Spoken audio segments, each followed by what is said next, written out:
네, 안녕하세요. 반갑습니다. 이번에 이제 피셋 기출문제 해설 강의를 진행하기에 앞서서 피셋 공부 방법론에 대해서 이제 먼저 강의를 해보고자 합니다. 특히 수험생들이 조금 헷갈려하는 부분이나 어려워하는 부분, 또 이 영역을 어떻게 공부해야 하는지 이러한 것에 대해서 중점을 두어서 공부법을 좀 생각해 보았습니다. 우선 제가 할 부분은 언어 논리 방법입니다. 네, 언어 논리 공부 팁, 공부 방법에 대해서 이제 설명드리도록 하겠습니다. 네, 먼저 무엇보다도 이 기출문제를 제대로 풀어보는 게 무엇보다 가장 중요한 핵심 요소입니다. 이거는 물론 자료 해석과 상황 판단, 다른 영역도 마찬가지겠지만 언어 논리에서는 특히 넘버원, 가장 중요한 팁입니다. 이게 기출문제를 통해서 이제 유형을 익히고 이제 접근법을 찾아야 되는데, 이러기 위해서는 이제 시간 내에 푸는 연습보다 이 피드백 과정이 무엇보다 가장 중요합니다. 이 피드백 과정을 성실히 거쳐야지 이제 추후에 시간 내에 문제 푸는 연습도 할 수 있게 되고, 이 피드백 과정이 바탕이 되어야 그 다음 단계로 좀 넘어갈 수가 있어요. 그러니까 이게 무슨 말이냐면, 피드백의 과정이 뭐냐, 이거는 일단 문제를 풀어요. 그 다음에 채점을 하겠죠. 그 다음 이 3단계부터가 중요한데, 이제 채점에 상관없이, 그러니까 내가 맞은 문제든 틀린 문제든 꼼꼼히 다시 풀어보는 거예요. 이게 다시 푸는 게 어떻게 푸냐, 모든 선지들 있잖아요. 5개 선지들의 근거를 찾아보는 거예요. 이거는 왜 맞고 이거는 왜 틀린지, 그거를 찾으면서 이제 피드백을 하는 건데, 이게 언어 논리 같은 경우에는 지문에 무조건 근거가 다 나와 있거든요. 또는 거의 지문에 나와 있으니까 이 5개 선지들의 근거를 모두 찾고, 그 다음으로 이제 틀린 문제는 보다 꼼꼼히 봐야겠죠.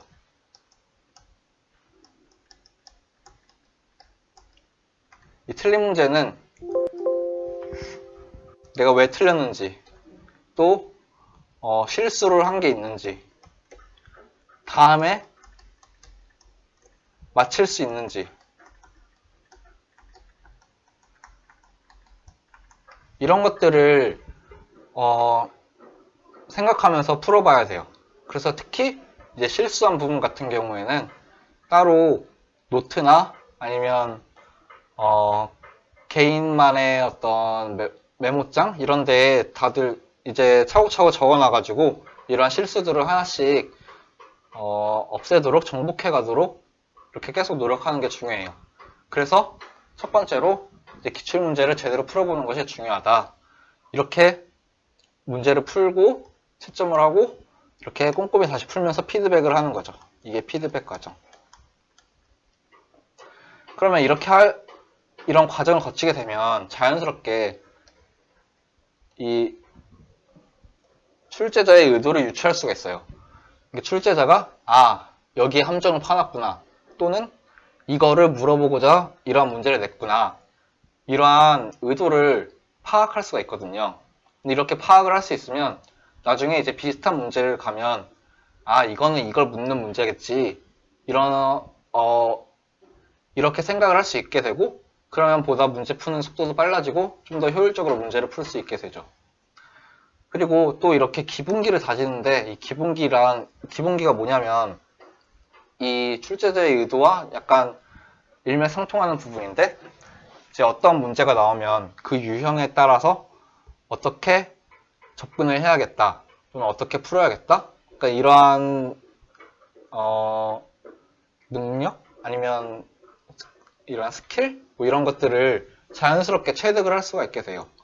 그러면 이게 다져지면 응용력을 기를 수가 있게 되는데 응용력은 이제 기존에 내가 접해보지 못했던 유형의 문제가 나왔을 때 그러니까 새로운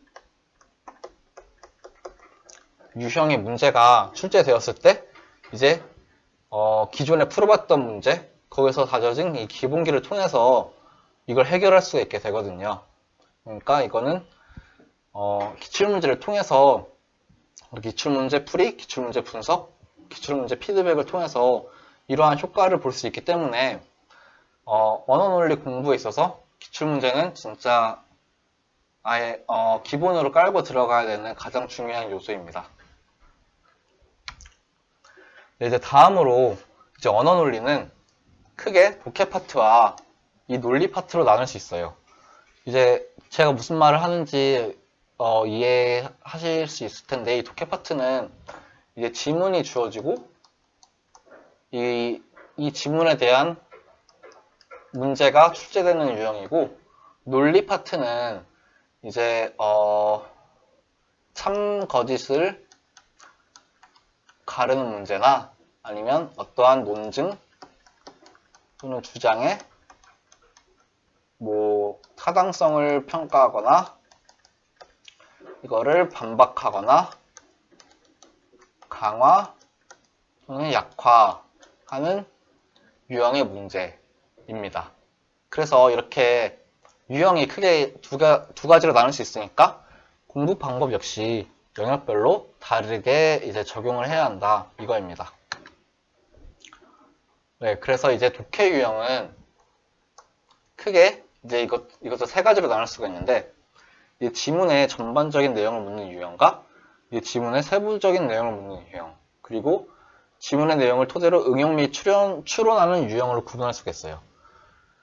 그래서 이제 첫 번째 유형은 그냥 이제 지문의 전반적인 내용 그러니까 뭐 주제나 글쓴이의 주장 이거 관련된 문제고 두 번째 유형은 이제 일치 부합 문제라고 하죠. 좀 더 세부적인 사항에 대해서 묻는 문제. 그리고 세 번째는 이제 지문에서 지문의 핵심 키워드나 아니면 지문의 핵심 문장 이걸 토대로 새로운 어떤 사례에 적용을 한다든지 아니면 어떤 이거와 맞는 사례를 고르는 또는 아예 색다른 것을 추론하는 그런 유형의 문제입니다. 그래서 이제 첫 번째로 이 첫 번째 유형 같은 경우 그러니까 지문의 전반적인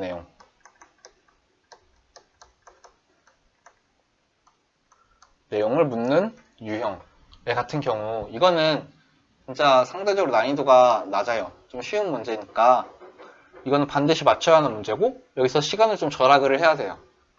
그러면 어떻게 해야 되느냐 이 글의 주제에 집중하면서 빠르게 지문을 읽는 게 중요해요. 이러한 유형은 진짜 그 세세한 내용을 알 필요가 없어요. 그러니까 모든 문장을 꼼꼼히 읽을 필요가 없다는 거죠. 그래서 그냥 이런 유형을 풀 때는 글을 읽을 때 이 글의 주제를 빨리 찾아야 돼요. 그러니까 각 문단별로 그냥 중심 문장, 중요한 문장이나 키워드 이런 거에만 표시를 해나가면서 그냥 빠르게 그냥 쭉쭉쭉 읽어나가는 게 중요해요. 그러다 보면 이 지문의 내용을 이해만 하는 게 중요하거든요. 이해. 그래서 이렇게 빠르게 읽으면서 이 주제만 찾으면 되는 거예요. 그래서 여기서 시간을 절약해야 한다. 그리고 난이도가 낮으니까 무조건 맞춰야 되는 문제입니다. 마친다. 두 번째로 이 세부적인 내용을 묻는 문제 같은 경우 이 지문을 읽고 이 선지의 내용과 이 대조하는 스킬이 필요해요. 이게 무슨 말이냐면 이 지문이 이렇게 있어요. 그리고 선지가 1, 2, 3, 4, 5 이렇게 있죠. 그러면 이제 이 1번의 내용이 이 지문의 어느 부분에 있는지, 2번의 내용이 어느 부분에 있는지, 3번이 어느 부분, 4번이 어느 부분, 5번이 어느 부분에 있는지 이거를 찾을 수 있는 게 중요해요. 빨리빨리 이렇게 매치를 시키는 게 이러한 능력이 중요하거든요. 이러기 위해서는 이제 지문을 읽을 때 어떻게 해야 되느냐, 이것도 역시 마찬가지로 키워드, 중요한 키워드랑 중요한 문장을 표시를 해요. 그러면서 어떤 내용의 글인지 파악을 합니다. 그 다음에 이제 선지의 내용을 보고 이 선지와 관련된 키워드가 나온 문단으로 빠르게 돌아가는 거예요. 그래서 이제 선지와 지문 내용을 매치시키면서 문제를 풀어나간다, 이 말인데, 이게 무슨 말이냐면 이게 글을 읽다 보면 여기 첫 번째 문단이 이렇게 나오고 두 번째 문단, 뭐 세 번째 문단 이렇게 있다고 해요. 그리고 1, 2, 3, 4, 5가 있고 뭐 이렇게 쭉 내용이 있겠죠. 근데 이제 글을 읽다가 키워드를 좀 표시해 놨어요. 뭐 이렇게 표시해 놓고 뭐 문장에도 밑줄 쳐 넣고, 그리고 이제 선지를 봤는데 이제 선지의 내용과 정확하게 일치되는 내용이 어디에 있는지 바로바로 찾는 게 가장 이상적이긴 한데 사실 그게 쉽지가 않잖아요. 그러니까 그걸 어떻게 찾느냐, 최대한 이제 비슷한 내용이라고 해야 될까요? 그러니까 예를 들어서 이 첫 번째 문단에서는 뭐 그러니까 이제 1번의 내용이 이렇게 이어져야 되는데 이 첫 번째 문단의 첫 번째 문장의 내용인데 이거를 좀 찾는데 좀 헤매고 있어요. 그러면 이 1번에서 나온 문장 중에 어떤 단어가 있을 거예요. 어떠한 거에 대해서 설명을 하고 있는지 이게 나와 있을 거기 때문에 이 단어가 나와 있는 걸 먼저 찾아가요. 그러면 이 단어가 예를 들어서 이게 뭐 조선시대의 의복과 관련된 거다. 이 주제가 조선시대 의복인데 일본 내용은 뭐 여름에 입는 옷이다. 그러면 이거는 당연히 뭐 문단별에 나눠져 있겠죠? 문단별 1문단에서 이게 여름에 입는 옷, 두 번째가 이제 겨울에 입는 옷, 그리고 세 번째가 뭐 사시사철에 입는 옷, 이렇게 구분이 되어 있으면 이 1번 선지가 이제 여름에 관련된 내용이면 당연히 그냥 첫 번째 문단으로 가서 첫 번째 문단에서 1번의 근거를 찾는 거예요. 그러면서 이제 시간을 절약을 할 수가 있거든요. 그래서 이제 문제를 풀 때 이렇게 연습을 하면서 이 지문의 내용과 이 선지의 내용을 이렇게 매치시키는 그러한 스킬을 함양하는 게 속도를 좀 빨리 증가시킬 수가 있고 시간을 절약할 수 있는 팁이라고 할 수가 있어요. 그리고 세 번째 유형, 이거는 좀 난이도가 있죠. 이게 뭐 추론하고 응용하는 유형이니까 어쩔 수 없이 난이도가 높을 수밖에 없어요. 그래서 시간도 좀 오래 걸릴 수밖에 없고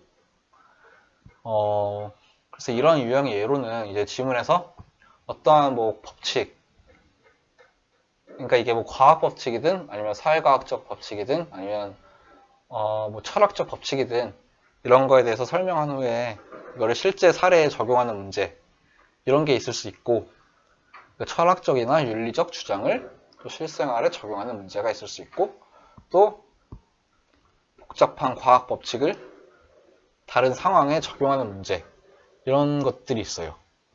이 외에도 여러 가지가 있겠지만 이게 좀 대표적인 유형이라고 할 수가 있고요. 그래서 이거를 보면 대체로 이 핵심 주제가 조금 생소하고 전문적인 내용일 가능성이 높아요. 그렇기 때문에 지문의 난이도도 어렵고 난이도도 높고 잘 안 읽혀요.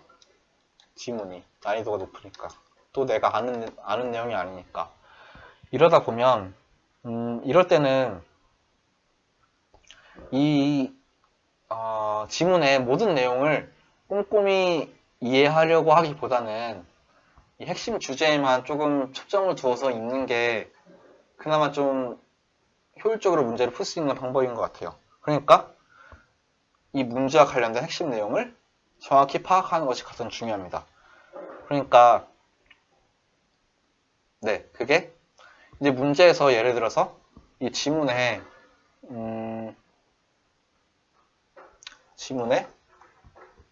지문이 나와 있는데, 이게 예를 들어서 머피의 법칙이라는 어떠한 것에 대한 설명글이라고 이제 가정을 해봅시다. 예를 들어서 그러면 이제 문제가 이제 다음 사례 중 머피의 법칙에 해당하는 것은 또는 해당하지 않는 것은, 이렇게 나올 수가 있겠죠, 문제가. 그러면 이거는 이 머피의 법칙이 무엇인지를 일단 알아야겠죠. 이걸 알아야지 이거를 문제를 풀 수가 있겠죠. 그래서 이제 글을 읽을 때 이 핵심 주제, 여기서는 머피의 법칙이죠. 이 핵심 주제의 의미와 이를 가능케 하는 원리. 그러니까 이게 대부분 머피의 법칙이 이제 첫 번째 문단에 나오고, 이 머피의 법칙은 무엇이다, 이런 이런 설명이 나올 수밖에 없어요. 이게 거의 나오니까 이 정의 부분에 밑줄을 쳐놓고, 또한 사례가 나올 거예요. 사례에 밑줄을 칠 필요까지는 없고, 사례를 읽으면서 이거는 이런 식으로 적용이 되는 법칙이구나, 또는 이런 식으로 적용이 되는 어떤 원리이구나, 이거를 좀 파악을 하셔야 돼요. 그래서 이 글을 읽고 이거를 이해를 하고 문제를 풀면 보다 좀 선명하게 문제를 풀 수가 있게 되죠. 그리고 또 하나의 좀 작은 팁이라고 하자면, 이 문제에 나와 있는 사례가 있잖아요. 사례가 한 두세 개 나올 텐데, 한두 개 정도 나올 수도 있고요. 이렇게 나오면 이 문제가 만약에 이렇게 주어졌으면 다음 사례 중 머피의 법칙에 해당하는 것은, 그러면 1, 2, 3, 4, 5가 있겠죠? 또는 기니, 디리, 미가 있을 수가 있고, 그러면 이제 정 모르겠다 싶으면 이 지문에 제시된 사례와 이 선지로 또 보기로 제시된 사례를 비교를 해보면 조금 더 쉽게 다가갈 수가 있을 것 같아요. 그러니까 이 사례에서 주어진 것과 이 선지에서 주어진 내용을 이게 비슷하다, 이거는 이 비슷한 내용이다, 그러면 머피의 법칙에 해당되는 거다 하고 간주를 하고 다른 보기를 보고 이렇게 넘어갈 수가 있게 되겠죠. 그래서 이 세 번째 유형 같은 경우에는, 이거는 좀 어려운 유형이기 때문에 처음에 이걸 봤을 때 겁먹지 마세요. 겁먹지 말아요. 겁먹지 말자. 이게 겁을 먹게 되면 사람이 초조해지고 불안해지고 걱정돼요. 그러면 이 글의 내용이 가뜩이나 안 들어오는데 더 안 들어오거든요. 그러면 이제 시간만 흐르고 글은 안 읽히고 이러다 보면 점점 멘붕이 커져가요. 그러니까 이 문제를 보면 진짜 겁먹지 말고 모든 문제, 이건 모든 문제에 해당되는 팁이긴 한데 겁먹지 말고 내가 푸는 게 정답이다. 이러한 자신감, 마음가짐이 필요해요.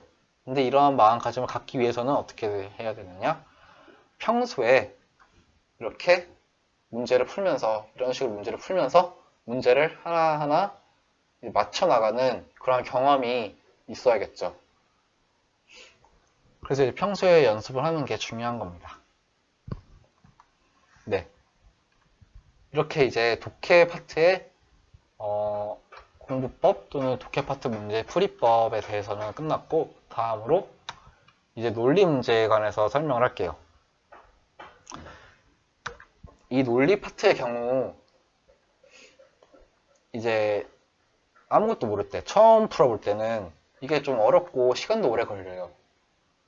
그런데 이제 익숙해지면 이제 조금 살짝 스킬을 좀 알게 되고 문제를 많이 풀게 되면 오히려 독해 문제보다 이제 빠른 시간 안에 풀 수가 있어요. 이거는 뭐 지문이 길게 주어지는 것도 아니고 그렇기 때문에 오히려 빠른 시간에 풀 수가 있는 유형이에요. 그리고 이제 이 논리 파트는 유형을 구분을 하자면 이 참거짓을 구분하는 문제와 이제 어떤 논증 또는 논쟁에 대해 평가하는 문제가 있어요.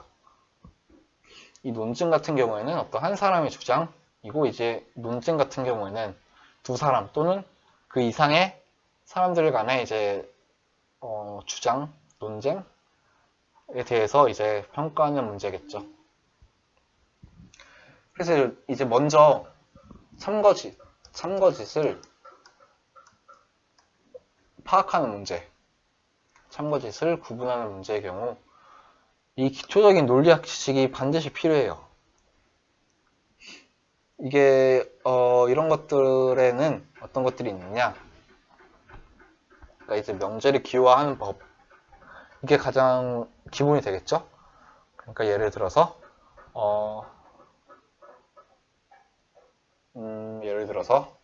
내일 아침에 늦잠 자면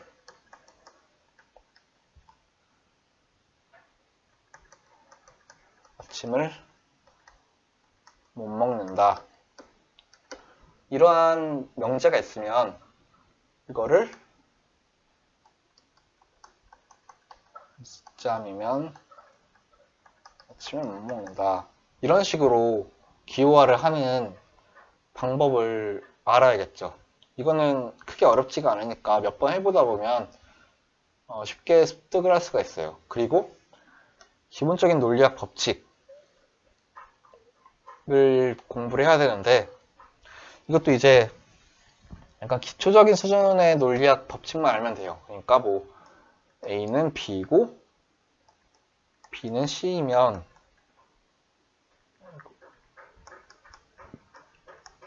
A는 C이다. 이런 3단 문법이나 아니면 또 뭐가 있을까요?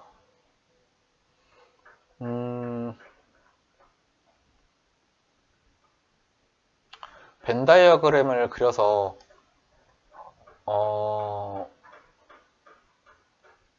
이게 A고 이게 B다 하면 이 벤 다이어그램의 의미를 알 수 있을 정도? 그리고 뭐 또 뭐가 있을까요?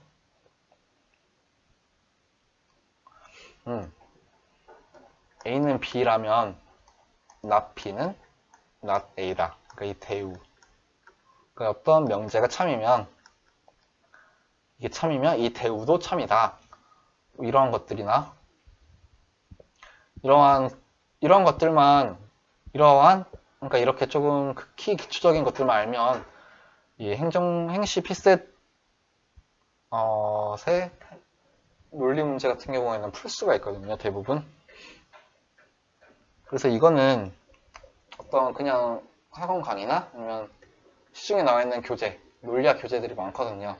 이 교재를 전부 다 알 필요는 없고 그냥 기초적인 수준에서만 공부를 한 뒤에 이거를 이제 이렇게 할 수 있으면 이제 문제 적용하는 연습을 해야겠죠.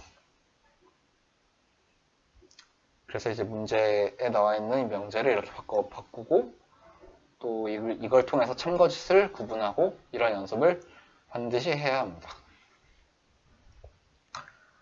그리고 두 번째 유형의 경우 이 논증의 흐름을 이해하는 게 중요해요. 이 논증의 흐름이란 주장과 근거 이거를 파악하는 건데 그리고 또 만약에 논쟁의 경우 어떤 주장과 근거가 나오면 이거에 대해서 반박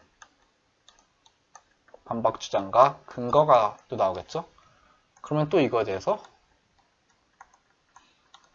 재반박과 근거가 나올 거예요. 그래서 이러한 이 주장과 근거, 핵심 주장과 핵심 근거들을 제대로 이해하는 게 중요합니다. 그래서 이제 이 강화, 약화 유형의 경우, 그러니까 뭐 이런 거는 뭐 이런 거겠죠? 다음에 진술 중 또는 뭐 다음에 내용 중 뭐 A의 주장을 강화하는 것을 모두 고르면 또는 뭐 B의 주장을 약화하는 것을 고르면 뭐 이러한 문제가 진짜 자주 출제가 되거든요. 한 4-5문제씩 나오거든요. 그래서 이거를 풀기 위해서는 먼저 이제 이 주장과 근거를 파악을 하고 이거를 이해하는 게 중요해요. 그러니까 주장을 강화하기 위해서는 이 주장의 내용, 이 주장을 뒷받침하는 자료 또는 주장을 반박하는 것에 대한 재반박 이런 게 필요하겠죠. 그래서 이 주장의 내용을 뒷받침하는 자료에는 여러 가지 진짜 무궁무진하게 나올 수가 있어요. 그러니까 여기에서 제시된 근거를 뒷받침할 수도 있고 아예 새로운 근거가 나올 수도 있고 그리고 또 뭐 어떠한 사례가 나올 수도 있고 통계 자료가 나올 수도 있고 실험 결과가 나올 수도 있고 진짜 많아요. 그러니까 이거는 이런 것들이나 또는 주장을 반박하는 것에 대한 재반박 이거는 주장의 근거를 이 주장의 근거에 대한 예상 반박을 또 반박하는 그러한 주장이나 어떠한 근거가 나오면 당연히 이 주장을 강화하겠죠. 그리고 이 약화하기 위해서는 이 반대로 주장의 근거와 반대되는 자료를 제시하거나 근거를 이제 반박하는 논리 이런 게 필요하겠죠. 논리나 마찬가지로 사례 또는 뭐 실험 결과 또 이제 뭐 어떠한 전문가의 의견 이런 것들이 있을 수가 있겠죠. 그래서 정리를 하자면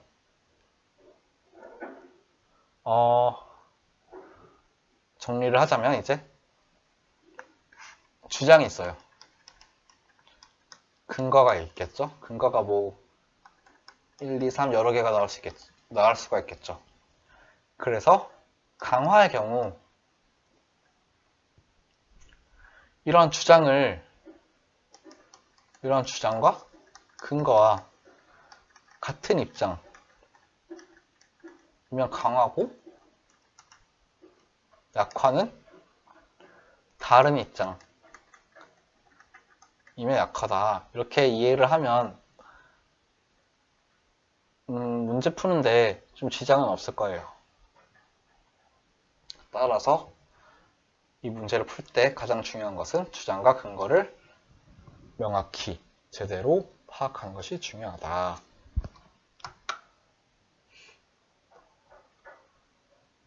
그리고 네, 여기서 또 어딨죠? 네, 그렇습니다. 그래서 이제 강화 약화 문제와 반박, 이 반박 같은 경우에는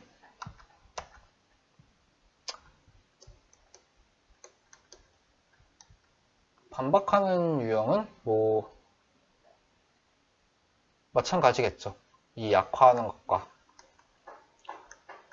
일맥상통합니다. 이게 서로 통해요. 동전의 앞뒤처럼. 그래서 반박의 경우에도 주어진 주장과 반대되는 근거, 이거를 찾으면 되는 겁니다. 이제 마지막으로 이제 기출문제 얘기가 또 나오는데,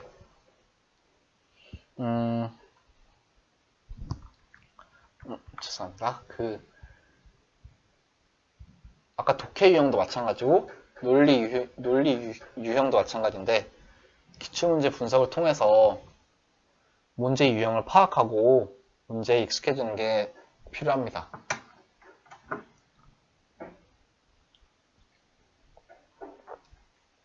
이제 특히 논리 유형 같은 경우는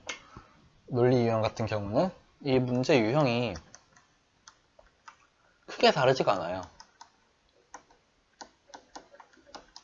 따라서 이제 기출문제를 풀면서 이 유형을 파악하고 문제에 익숙해지면 이제 익숙해지면서 먼저 자신감을 조금 확보를 하고, 그 다음에 이제 기출문제를 풀어봤으니까 모의고사 문제들을 푸는 겁니다. 모의고사 문제를 풀면서 자신의 방법을 적용시킨다. 이랬는데 이거는 정리를 하자면 먼저 기출문제를 풀어요. 이제 풀면서 이제 유형을 파악하고 자신만의 방법을 조금씩 만들어 나갑니다.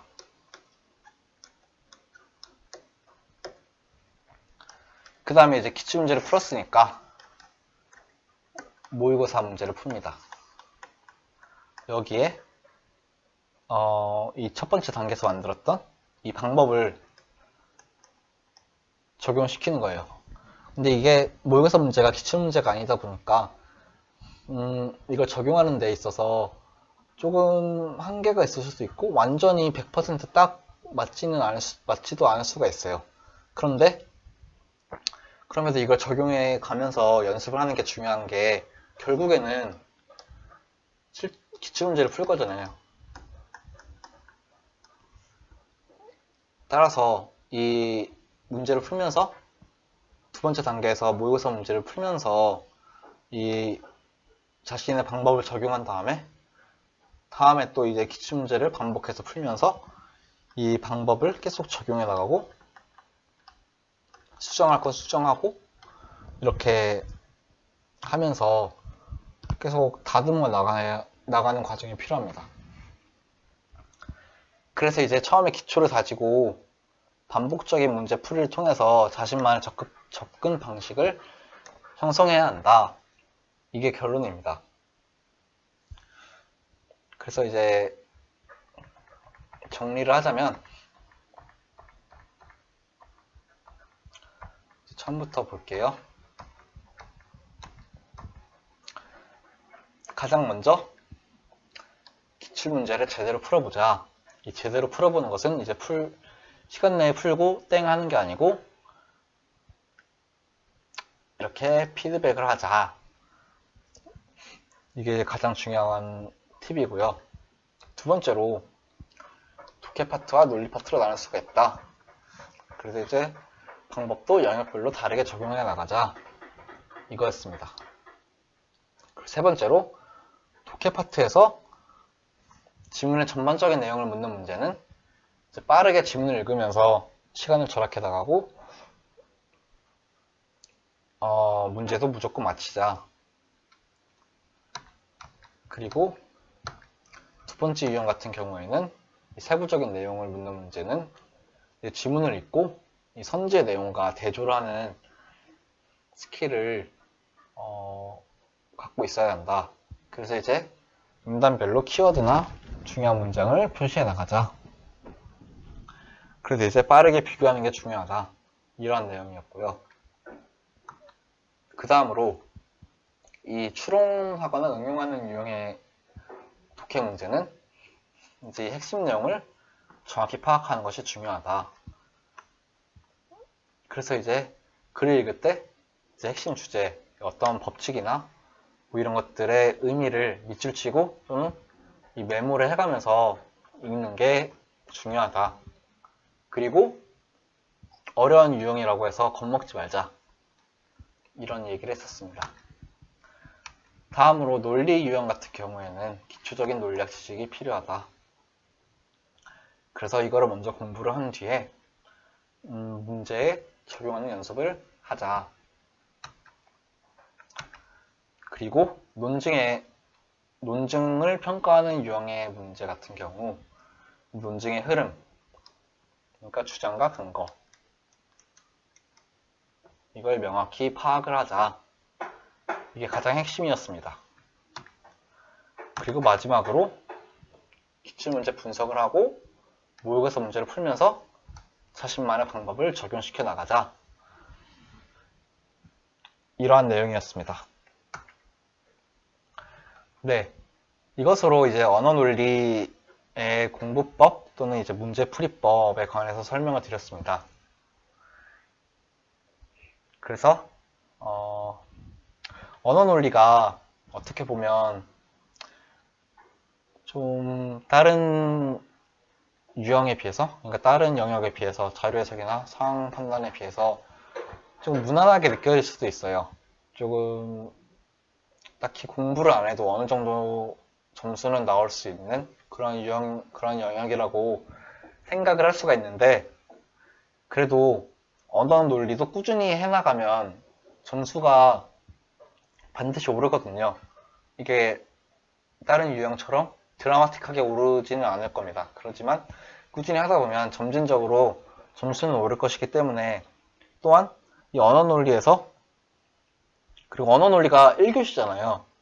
아마 헌법도 있지만 이제 피셋 과목 중에서는 가장 먼저 치르기 때문에 언어 논리를 잘 봐놔야지 이제 두 번째, 세 번째 자료 해석과 상황 판단에도 좋은 영향을 줄 수가 있어요. 그러니까 언어 영역 공부도 소홀히 하시지 마시고 꾸준히 하셔서 이제 앞으로의 피셋 공부에 있어서 큰 도움이 되었으면 합니다. 모두들 이제 다들 좋은 점수를 받았으면 좋겠고, 이 강의가 여러분들께 큰 도움이 되었으면 합니다. 네, 감사합니다.